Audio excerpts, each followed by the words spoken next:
Bu doğrudurmu? Həqiqət mənim dəyişməyən hissəmdir. Bu doğrudurmu sualının iki cavabı var. Bəli və xeyr. Həqiqi olduğuna inandığınız şey düz, düzgün olmadığına inandığınız isə səhvdir.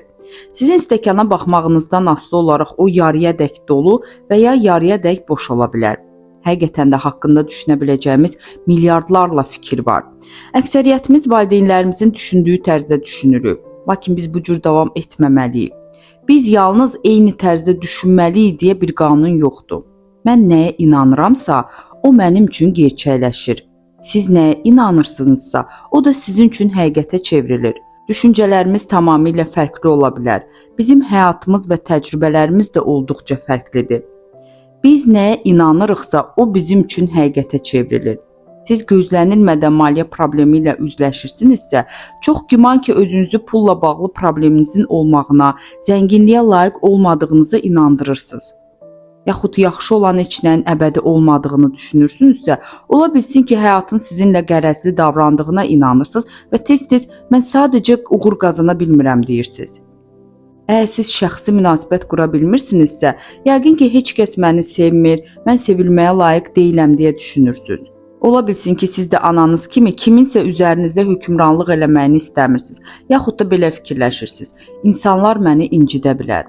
Səhhətinizdə problem yarananda xəstəlik bizim ailəmizdən əl çəkmir, mən əziyyət çəkmək üçün doğulmuşam, yaxud uğursuzluqlar bir-birinin ardınca gəlir kimi fikirlərə qapılırsınız. Ola bilər ki, sizdə başqa bir inam var. Bəlkə də sizin öz inamınızdan xəbəriniz heç yoxdur. Əksər insanlarda belədir. Onlar yalnız üzdə olan vəziyyəti, şəraiti görürlər. Kimsə xarici aləmlə düşüncələrimiz arasında əlaqənin olduğunu görməyənə qədər siz bu həyatın qurbanı olaraq qalırsınız. Əgər maliyyə çətinliyiniz varsa, inamınız odur ki, mən varlı olmağa layiq deyiləm. Əgər dostlarınız yoxdursa, inanırsınız ki, heç kəs sizi sevmir. Əgər işdə problemləriniz varsa, inanırsınız ki, siz kifayət qədər yaxşı işləmirsiniz. Və əgər həmişə başqalarını razı salmaq istəyirsinizsə, o zaman inanırsınız ki, heç vaxt istədiyiniz kimi hərəkət edə bilməyəcəksiniz. İstənilən problem bizim fikirlərimizdən yaranır. Fikirlər isə dəyişə bilər. Bizim var qüvvəmizlə mübarizə apardığımız bütün problemlər tamamilə real ola bilər. Mübarizə aparmadığımız problemlər nə qədər çətin olursa olsun, onlar bizim düşüncələrimizin təzahürüdür. Əgər problemlərinizi, hansı fikirlərinizin yaratdığını bilmirsinizsə, onda siz bu videonu çox düzgün iş görüb dinləyirsiniz. Çünki bu video sizə kömək eləmək üçün hazırlanıb. Həyatınızdakı problemlərə nəzər salın və özünüzdən soruşun. Mənim hansı fikirlərim bu problemi yaradır? Təkrar edirəm, bu sualı özünüzə verin. Mənim hansı fikirlərim bu problemi yaradır? Sakitcə bu sualı özünüzə verin və ağlınıza gələn ilk cavabı dinləyin. İnandığımız bəzi fikirlər müsbət və faydalıdır, onlardan ömrümüz boyu faydalanırıq. Məsələn, yolu keçərkən hər iki tərəfə bax fikri. Digər fikirlər insan həyatının ilk illərində faydalı olsa da, yaşa dolduqca onlar əhəmiyyətini itirir. Yad adamlara inanma məsləhəti balaca uşaq üçün faydalı ola bilər, amma böyük insanı təkliyə gətirib çıxarır.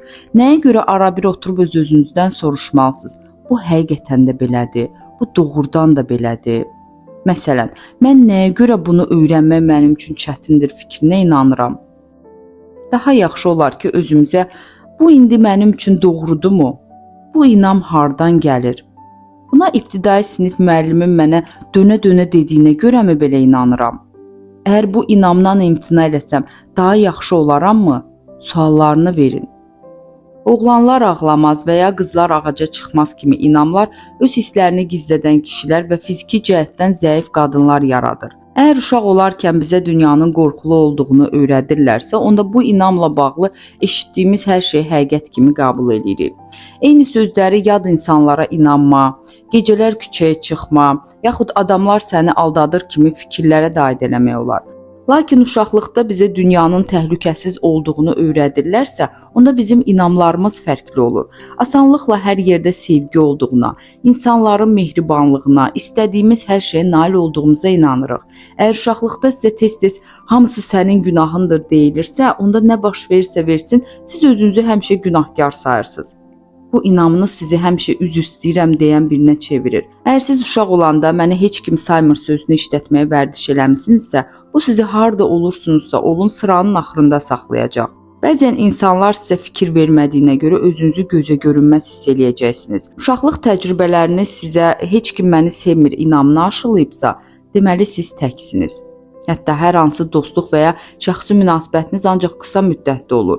Əgər ailənizdə azdır fikrini çox eşitmisinizsə, sanki mətbəxiniz boş, özünüz isə borc içində olduğunuzu hiss eləyirsiniz.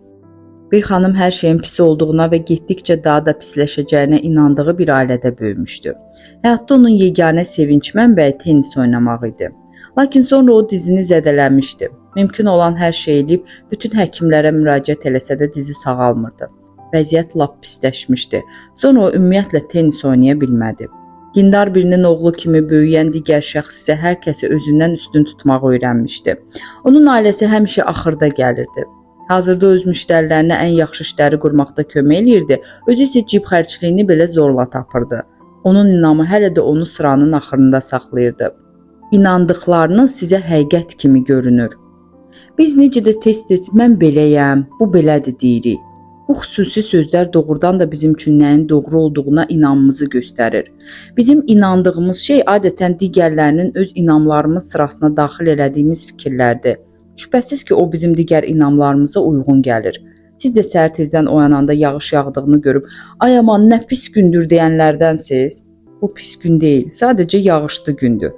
Yağışlı havaya uyğun geyinsək və ona münasibətimizi dəyişsək, bu gündən xeyli zövq ala bilərik. Yağışlı günün pis olmağına inanırıqsa, belə hava həmişə ürəyimizi sıxacaq.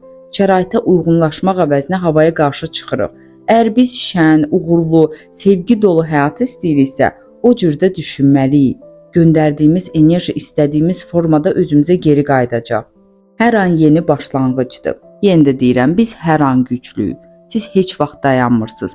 Məhz bu an və burada sizin şuurunuzda dəyişikliklər baş verir. Neqativ fikirlərimiz, xəstəlik, yaxud pis şəxsi münasibətlərimiz, maliyyə problemlərimiz ya da özünə nifrətin hansı müddətdə mövcudluğundan asılı olmayaraq biz bu gün dəyişməyə başlaya bilərik.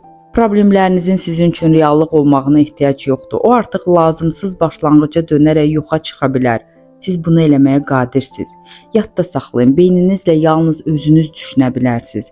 Öz dünyanızda güc və hakimiyyət sahibi sizsiniz. Keçmiş düşüncələriniz və inamlarınız bu anı və bu ana qədərki bütün anları yaradıb. İndiki inam və fikirləriniz isə bundan sonraki dəqiqələrinizi, gününüzü, ayınızı və ilinizi yaradacaq. Bəli, mənim əzizim. Mən uzun illər qazandığım təcrübəmə əsasən sizə məsləhət verə bilərəm. Amma siz yenə də düşünmək üçün köhnə fikirlərinizi seçə, dəyişməkdən imtina elə və ya köhnə problemlərlə baş-başa qala bilərsiniz. Siz öz dünyanızın hakimisiniz. Siz özünüz düşünəcəyiniz fikirlərinizi seçirsiniz. Elə indicə yeni bir proses başlayır. Hər an yeni bir başlanğıcdır. Burada və indi bu an sizin üçün yeni bir başlanğıcdır. Bunu bilmək gözəldir, elə deyil. Bu an gücün başlanğıc nöqtəsidir. Dəyişikliyin başlanğıcı məhz bu andır. Bir dəqiqə dayanın və fikirlərinizə diqqət yetirin. Bu dəqiqə nə düşünürsünüz? Əgər fikirlərinizin həyatınızı formalaşdırdığı doğrudursa, hazırda düşündüyünüz fikrin sizin üçün gerçək olmağını istəyərdiniz?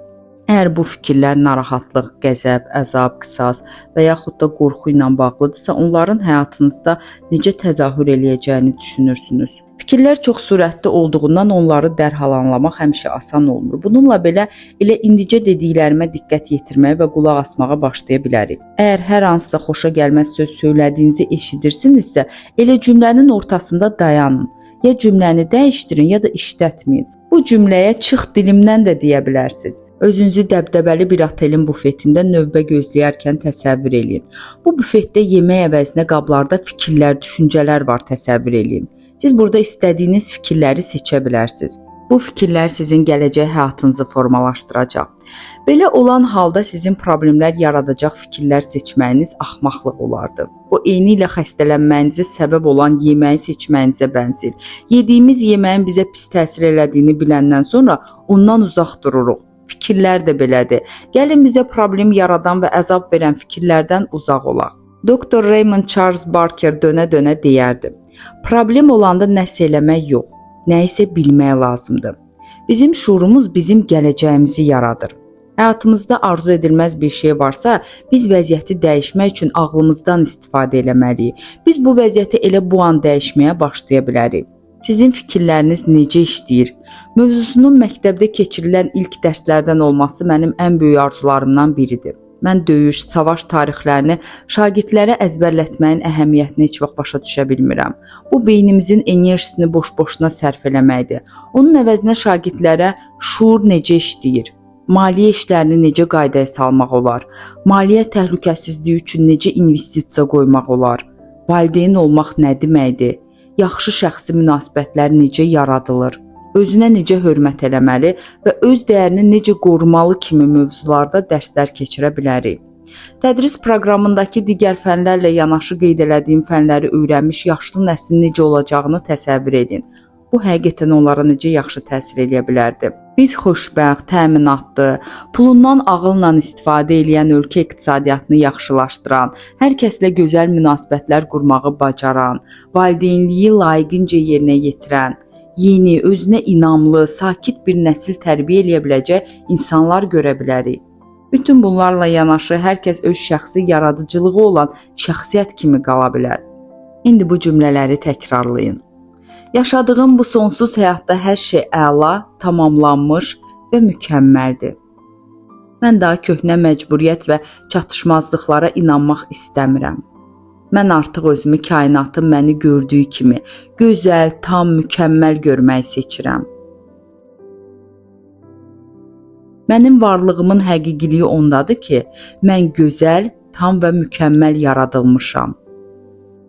Mən həmişə bu cürdə olacam. Artıq həyatımı bu inamla yaşamağı seçirəm. Mən doğru zamanda, doğru yerdəyəm və düzgün işlər görürəm. Mənim dünyamda hər şey gözəldir.